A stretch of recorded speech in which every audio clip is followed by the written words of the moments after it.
各位同學，舊年學校帶領咗6年級同學返內地探訪姊妹學校，而喺第2日嘅行程，佢哋出發到廣州嘅綠郁研學教育天地智能蔬菜工廠參觀。呢一間係集研學實踐教育、高科技先進農業技術、珍稀瀕臨植物科普、垂釣區嘅田園綜合體嘅項目基地。當日雖然天氣比較炎熱，但係都無損同學們對了解我國農業現代化嘅興趣。佢哋非常留心聆聽工廠入邊嘅科研人員嘅講解，仲不斷舉手發問。睇嚟佢哋呢一次參觀，除咗大開眼界之外，仲對我國嘅高端農業科技增進咗唔少知識呢。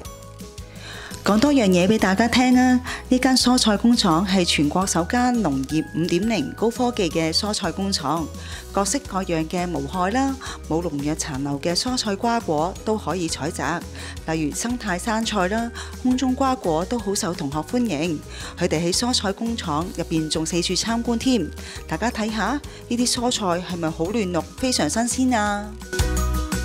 同學們參觀蔬菜工廠嘅時候，正值係草莓嘅採摘季節，嚟呢度一定要睇睇啱啱發芽就喺空中生長嘅草莓啦。通過電腦控制空中嘅草莓嘅懸掛高度，我哋唔使彎腰就能夠採摘到草莓啦，係咪好方便呢？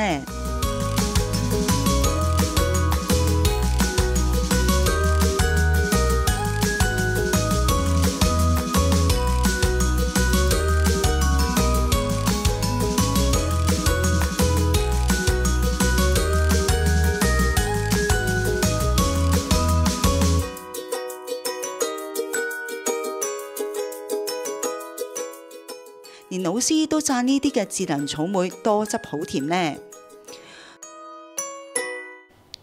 同學們唔單止可以參觀呢一種咁先進嘅農業科技，仲可以親身種植啊！